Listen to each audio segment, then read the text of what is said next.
Hey everybody, and welcome to the weekly Scopes from the 8th to the 14th of September. Hi everybody, and welcome to this week's weekly Scopes. If you've heard this before, you can skip, but this is just the intro on how I, formulate these astrology weekly readings. I use astrology and my intuition to give you advice how you can practically use the knowledge of the stars and the planets and apply them to your life. So my weekly scopes are all based on GMT time and on Vedic Constellational Astrology. So now I'm just going to explain what Vedic Constellational Astrology is and how it differs from Western astrology. So the precession of the equinox is sort of like something that happens in astronomy and astrology, where the Earth's axis undergoes a slow circular motion over 26,000 years, and basically this means that this motion causes a shift in the position of the equinoxes, and also the calculation Vedic and Western astrologies use. So around 2,000 years ago, the tropical and sidereal Vedic astrology signs of astrology were aligned in the same position. So if the sun was in Scorpio in Vedic astrology, it was also in the constellation of Scorpio in Western astrology. But because of the precession of the equinoxes, this has caused a gradual westward sort of like drift of the tropical Western signs. So basically these signs, the Western signs, shift 1 degree with every 72 years. So as a result of this ongoing shift, when Western astrology says the sun is in the constellation of Pisces, it's typically in the constellation of Aquarius. Still, this is because the degree, orb and the date for Western and Vedic astrology are 24 degrees, 24 days apart. So in Western astrology, the sun enters the constellation of Pisces around the 19th of February each year, but actually the sun doesn't arrive into the constellation of Pisces until the 13th to the 15th of March each year.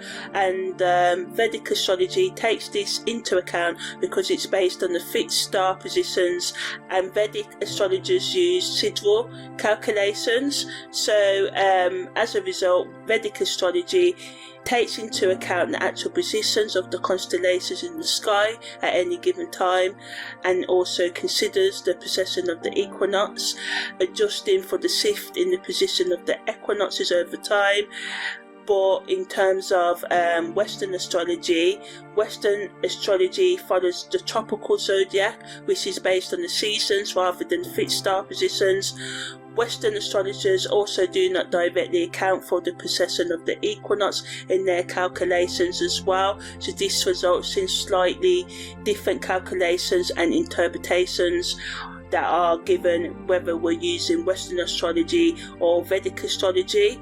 So yeah, as I said, Western astrology uses specific dates. So every year, regardless of where the sun actually is at the sky, the sun moves into Pisces around the 19th of February. So yeah, this discrepancy, this misalignment between the tropical zodiac and the actual positions of the constellations has led to a discrepancy between Vedic astrology and Western astrology. So I consider the actual where the sun and the moon are and where Mars and Venus are at any given time, and this is how I formulate these sort of like weekly scopes. So yeah, thanks for listening to this, and let's dive into this week's weekly scope. Okay, so now I'm just going to explain what parallels and contra-parallels are in astrology, because I use them in my chart interpretation. So declination in astrology is the measure of how far a celestial body is, such as the sun, whether it's either north or south of the celestial equator. And the celestial equator is an imaginary line in the sky above the Earth's equator, which us astrologers use in our interpretation. So parallels happen when two planets are on the same declination. Either both planets are on the north side side, or either both planets are on the south side, and this alignment increases the influence of the involved planets. So it's similar to a conjunction aspect, as it amplifies their energy, making the effects of the planets more pronounced. Contra-parallels, on the other hand, happen when two planets are on the same declination, but one is in the north and one is in the south. So this alignment creates tension, which is similar to an opposition aspect, and it can lead to conflict, challenges and inner struggles between the energies of the planets involved. So contra-parallels highlight areas of friction or contrast in our lives, urging us to find balance between the opposing forces at play. When transiting parallels and contra-parallels happen, they can sort of like trigger significant events, shifting consciousness and periods of intense growth and transformation. So I look at these aspects closely during chart analysis to understand how planetary energies interact and influence each other during a specific time frame, to pinpoint key periods for personal development, relationship dynamics or career shifts, and other shifts like karmic shifts and stuff like that. Because I just find using contra-parallels and parallels gives me more depth in interpretation, so I use them. So contra-parallels and parallels in astrology serve as markers for potential challenges or breakthroughs, guiding us towards more self-awareness, love, acceptance, understanding, forgiveness for ourselves and others, and shifts in consciousness and growth. So overall, just a shift in our mindset if we allow for it. So parallels and contra-parallels just kind of like provide valuable insights into the complexities and nuances of the astrological interactions between planetary movements. So yeah, that's the end of what contra-parallels and parallels are. So this week, Mercury makes a parallel to Chiron, and this entered on the 10th of September, is exact on the 14th of September, and leaves on the 18th. And the Sun makes a contra-parallel to Venus, which is the same as an opposition, and Mercury's parallel to Chiron is the same as conjunction, the way it affects us, to how the energy impacts us. So yeah, the Sun's contra-parallel to Venus entered on the 7th of September, is exact on the 9th of September, and leaves us on the 12th of September. So how are these two aspects, and we've only got two this week, which is kind of unusual.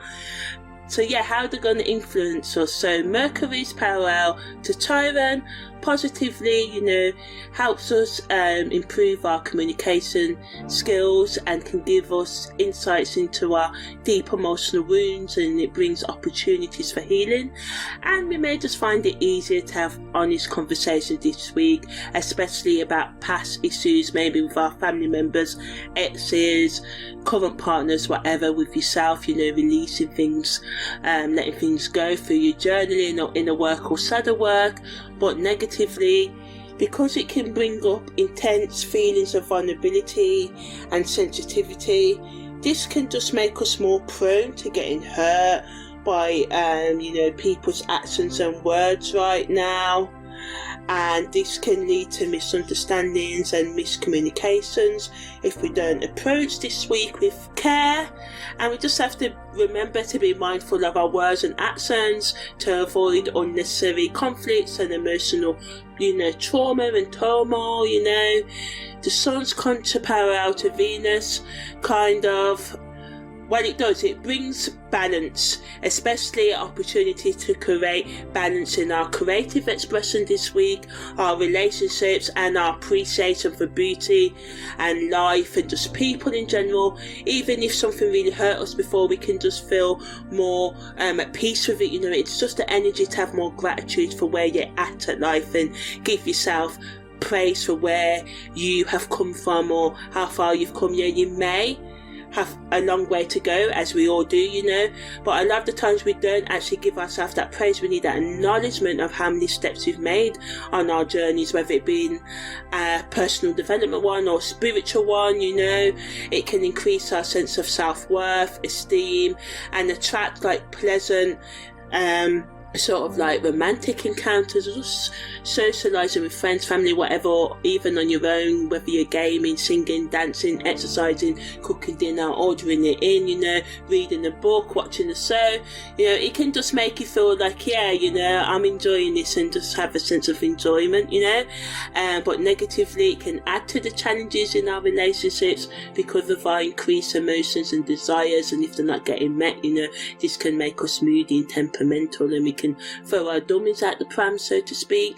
So, you know, conflicts can come about because of our difference in values and expectations, and this can cause tension and misunderstandings between partners, friends, family, as I said. So it's important to just communicate openly and honestly this week to avoid conflicts and to navigate them, and be mindful of excessive indulgence in pleasure-seeking activities, as this can lead to imbalance, or you missing deadlines at work, or missing work, or missing date night or something like that, you know, and this can just lead to dissatisfaction in the long run this week. So although something may feel good right now in the moment, it may not, so think before you do stuff. So positively, we can just use these energies this week to bring more you know, sort of like a sense of grounding, appreciation, and, you know, just inner peace if we work towards it. And so in terms of, you know, the deeper esoteric and spiritual karmic meanings, as I said, Mercury's parallel to Chiron influences our thoughts, communication, and Chiron is associated with our inner wounds, our deep wounds that we need to overcome to achieve deeper or spiritual growth, you know. And this energy creates a powerful synergy for self-awareness and self-reflection. So past life memories that may come up this week under this influence can be related to communicating patterns, learning from experiences or unresolved conflicts that have affected your ability to express yourself authentically in this life or your past life. And it's important for you to pay attention to recurring themes. So yeah, ultimately Mercury and Chiron in a parallel wants us to bring about emotional healing through our communication. So our inner thoughts, the way we speak to other people, you know, wants us to just really be open to healing those unhealed wounds. Maybe you were told you can never write a book, or never do a podcast, or never do this, or never communicate that, you know, never do whatever it is you want to do. So this energy wants you to dig into those wounds and know that you're the only one who has complete control over your life, even though there may be others who are, you know, because I know some people are in coercive situations. So I don't want to be blasé by saying, you know, we've all got equal choices, you know, it depends on the countries we're in and all the rest of it.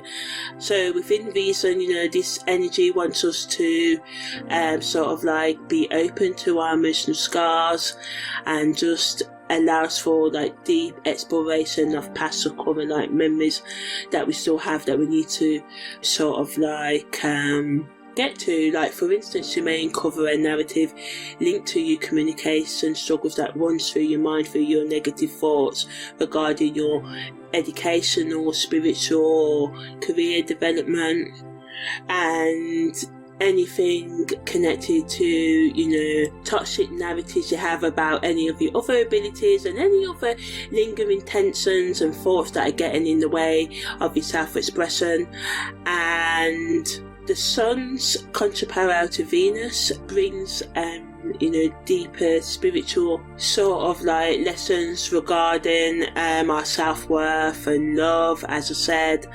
And it sort of like, you know, esoterically represents the intricate dance between our inner light, represented by our sun, you know, our ego, and the way we receive love and give love, Venus.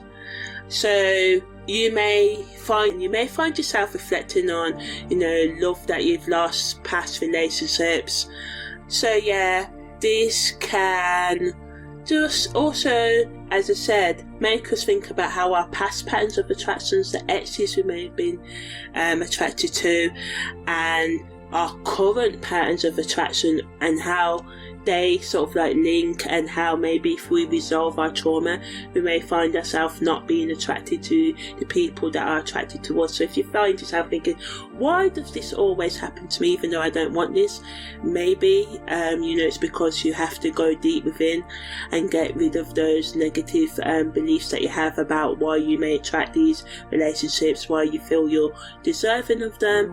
This energy really invites us to dig to the depths of our heart and uncover hidden wounds and untapped reservoirs of self-love and acceptance. So yeah, that's this week's energies, guys. So on the 8th of September, the moon enters via combustion, the sun makes an opposition to Saturn, Mercury makes a quincunx to Neptune, Venus makes a sister quadrant to Uranus, and the moon enters void, of course. Okay, so when the moon enters via combustion, this means that it's passing through the 15th degrees of Libra and the 15th degrees of Scorpio, so it stays there for about 3 to 4 days. This can increase our emotions, as we know, and it's an intense energy, so it just can be more moody, and this can add to the conflicts of this week because we can just be like more emotional in our responses and say things that we don't mean and stuff like that. But positively, it allows for that emotional healing that I was talking about earlier. So the sun is opposed Saturn, so the sun's in Leo and Saturn's in Aquarius, so this wants us to balance, and it brings a clash between our need for self-expression and our individual authority, and the limitations that are sort of like imposed on us by society, and our responsibilities that stops us from stepping into our personal power and being who we truly are, so it allows us to reflect on the societal, religious, cultural structures that stop us, and it can bring a struggle between us asserting our identity and sticking to external expectations. So we may find ourselves following our creative passions and fulfilling obligations or facing limitations doing this, but whatever limitations that come up are trying to get us to rethink our long-term goals and our strategies to achieving our life goals and stuff like that, and finding a balance between our personal desires, our wants and needs, and our collective duties, duties to society, which is, I would say, the only one there I truly agree with is being respectful to other human beings and treating other people equally and all of that, especially in public spaces. And this doesn't mean you go home and be a nightmare, just mean but also I feel that all people should be able to choose their own gender expression, religion and culture and stuff, and some things we shouldn't be forced into because it can have dangerous consequences, So yeah, Mercury also makes a quincunx to Neptune in Pisces, and Mercury's in Leo, and this can bring and add to challenges in us thinking clearly and our logical thinking abilities. So it can add to the confusions of the week because we can have unrealistic expectations in our conversations and what we want from our relationships and expect from other people, and also confusion in our decision making and processes, and this can just add to us finding it hard to understand others or people understanding us. Like sometimes we find it maybe hard to understand me, and we can just have challenges in getting ourselves across. So it's essential to practice mindfulness and ensure that you are getting your thoughts across effectively while being receptive to other people's opinions. Venus in Virgo makes a sister quadrant to Uranus in Taurus, and this brings, combines the practicality of Virgo with the unpredictability of Uranus. So we can just have sudden changes in approaches of attitudes and stuff like that, and surprises in matters of love, finances and aesthetics and beauty. Someone may buy a new item at your workplace and you may shock you, and it may be, oh it's really nice. Or just your partner may surprise you with a gesture, something that speaks your love language, or you could do the same for them. It pushes us to reassess our values and approach life with an attitude of change, and especially our relationships, thinking how we can break free from routine and conventional patterns and bring more spontaneous in our life. Even in our routine we can still be unconventional. It encourages us to use our imperfections, our weaknesses, not see them as weaknesses, see them as strengths, to embrace them, to seek innovation, be open to new experiences that can lead to personal growth and relationship transformation. And this energy really wants us to shake things up and explore different ways of relating to ourselves and others over the next few days. On the 9th of September, Mercury makes a quincunx to Pluto, the moon enters Scorpio, and the sun makes its exact contra-parallel to Venus at 11:46 p.m, and I talked about this earlier. So when Mercury in Leo makes a quincunx to Pluto in Capricorn, it increases our confidence and can make us more charismatic, and we need this. It's good to use to present for meetings, for negotiations, for marketing, public speaking, especially where you need to command attention and authority. But again, it can add to the power struggles of the week as well. It can intensify the way we communicate and bring underlying issues to the surface, so hidden truths can come up, and jealousy and revenge may come out, and all the darkest of emotions. May be more fearful and doubtful, and this can play out as trying to manipulate and control others because we feel the lack of control within ourselves. So we just need to be open to really get into the truth of why we may be moody or anything like that and stuff like that, and just be more open to truth and embracing your truth. And the moon in Scorpio allows us to be more tuned to our feelings and those around us, so it allows us to self-reflect and dig deep into our subconscious and explore our innermost fears and desires. So it's a good energy to do the shadow work that Mercury's quincunx to Pluto is asking us to do. It increases our intuition and strengthens our emotional resilience, but again it can add to the emotional sensitivity and to the possessiveness and obsessiveness. So it's important to practice self-forgiveness, love, awareness, acceptance and care, and try and be emotionally mature and intelligent, and set healthy boundaries and respect other people's boundaries, and just be wary of the turbulent emotions that are around the next couple of days. So on the 10th of September, the moon leaves via combustion, so this makes the intense emotions a lot less intense now. But as the moon's still in Scorpio, things are still intense, but it's not as intense because it's left, it's on the 16th degree onwards, so it's coming out of Scorpio now. So again, it just promotes emotional healing when the moon leaves via combustion. On the 11th of September, the moon's north node goes retrograde. The moon enters first quarter moon phase. The moon enters void of course, and Venus makes a quincunx to Saturn, and then the moon enters Sagittarius at 5:52 p.m. So the moon's north node going retrograde wants us to think about the changes we need to make in our life so we can be more in alignment with our true goals, so whether they be exercise, sleep goals, work goals, career goals, which is the same thing. Spiritual goals, what I'm talking about. And it just allows us to think deep. The first quarter moon phase can bring challenges to our decision making, adding to the energies that's already clouding our judgment this week. So it wants us to push past our obstacles and focus on moving forward with our goals. So although it can challenge our intention, it wants us to take action. Venus in Virgo making a quincunx to Saturn in Aquarius. So we've got Virgo's analytical energy combining with Aquarius's innovative approach. So it adds to the tension that we can feel between our desire for love and beauty and our need for responsibility. So it can just kind of helps us find a balance between being practical in our relationships and our creative expression and projects as well. Venus in Virgo wants us to pay more attention to details and seek to be more practical with our finances and relationships and improve communication and show love through acts of service and doing positive things for our partners and ourselves. We can feel more inclined to express affection by helping our partner with daily tasks and offering practical advice rather than those big grand gestures of love, you know. So this is the small things. Sometimes relationships, the biggest loves can fade because we don't pay attention to the small details, you know.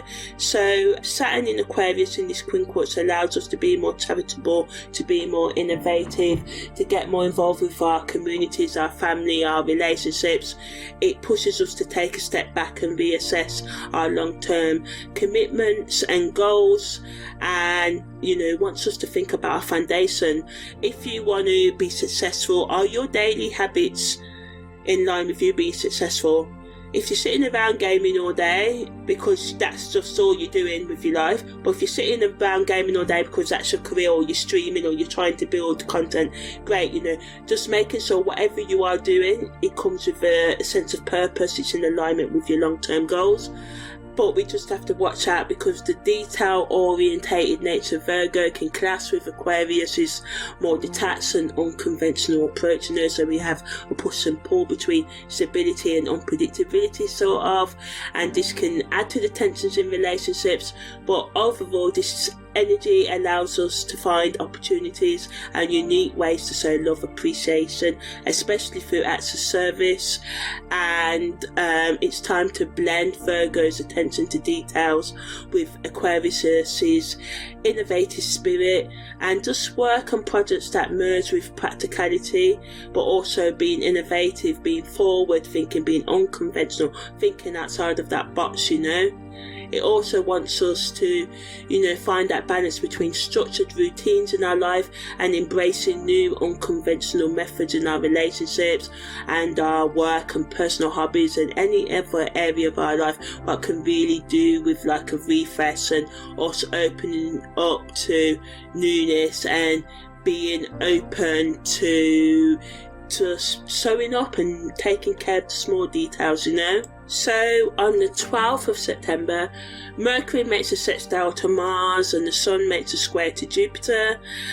So Mercury in Leo making a sextile to Mars in Gemini can just help us be more assertive as we come towards the end of the week. It gives us that boost in communication skills.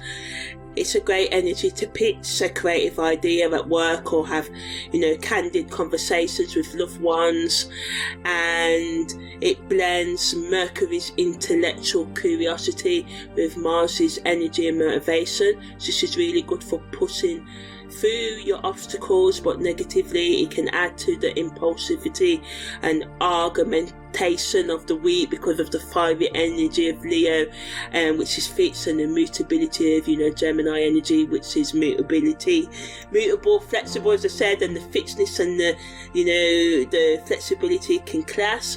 So we just have to try and channel this energy positively, doing the things that really will bring us rewards, whether it's the reward of, you know, our partner saying thanks for that gift, or thanks for doing this for me, or you know, doing something for our, you know, whoever, our loved ones, or, you know, someone we don't even know, a stranger, you know, random acts of kindness, but in a you know, respecting boundaries and stuff. I don't want people doing stuff that could cross over as boundaries. So yeah, so the Sun in Leo making a square to Jupiter in Taurus adds to our self-confidence and our desire for recognition.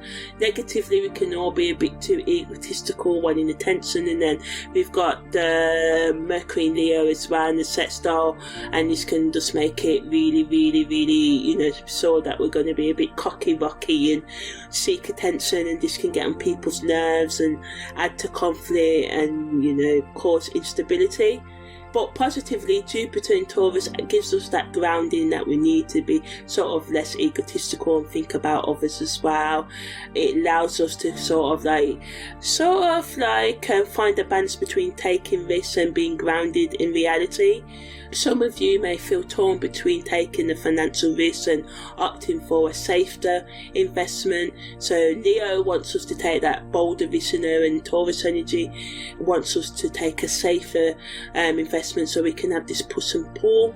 But as long as we avoid being overconfident, check facts, try not to make reckless decisions, or never bet or gamble more that you are afraid to lose in terms of time, money and other resources. So it's crucial to become flexible to avoid missed opportunities and financial losses. So on the 13th of September, Mercury makes a quincunx to the Moon's North Node. The Moon makes a void, of course, and then the Moon enters Capricorn at 10:54 p.m. as well. So positively, Mercury's quincunx to Moon's North Node allows us to sort of like connect with others on an emotional level, but again can add to the misunderstandings of the week because we can be over assertive and self-centered, egotistical. So it's important to use this energy to remain open to the emotional and other needs and perspectives, opinions of others. This can help us repair tensions in relationships and build deeper bonds, listen, respect others' boundaries, assert your own, take turns to speak, actively listen and create a safe space. The Moon in Capricorn allows us to be more disciplined in our responsibilities and practical and grounded and bring structure to our emotions, but negatively it can just make us suppress our feelings and become too sort of like inflexible in our goals. So it's important to balance ambition with self-care at this time and also nurture your relationships as well. This is really important. A lot of people at the end of their lives regret not having a relationship. Some of us want relationships with loads of friends, loads of people, friends and family. Some of us just want to have a deeper relationship with ourselves, Some of us want just that one-on-one relationship, figure out what it is you want and make sure you're hitting all your needs on an emotional, psychological, spiritual, financial and physical level. So on the 14th of September, Mercury makes a sextile quadrant to Chiron. Mercury makes its exact parallel to Chiron at 7:54 p.m. and I talked about this at the beginning of the week. The Sun makes a quincunx to Chiron and the Moon enters its gibbous moon phase. So Mercury's sextile quadrant to Chiron just allows us to continue that healing, and we can speak up for ourselves in meetings at work due to this influence, or in our with our family or any disagreements. But negatively we can struggle to express our emotions clearly and feel misunderstood. So it's just important to be patient with ourselves and others, and just try and express your vulnerabilities openly and be respectful of other people expressing themselves as well. It really supports us in confronting our insecurities and finding a resolution to them rather than burying them. We can seek out therapy and other tools. This is a doing action, sort of wanting us to go for what we really need to in terms of healing when the Sun makes a quincunx to Chiron. So the gibbous moon, supports us in making the changes to our plans that we need to, and it wants us and supports us on analysing our progress and doing the changes that we need to make to stay on track. So that's the end of the weekly scopes from the 8th to the 14th of September. I've been Amani. If you like my content, please subscribe. Take care and see you next time.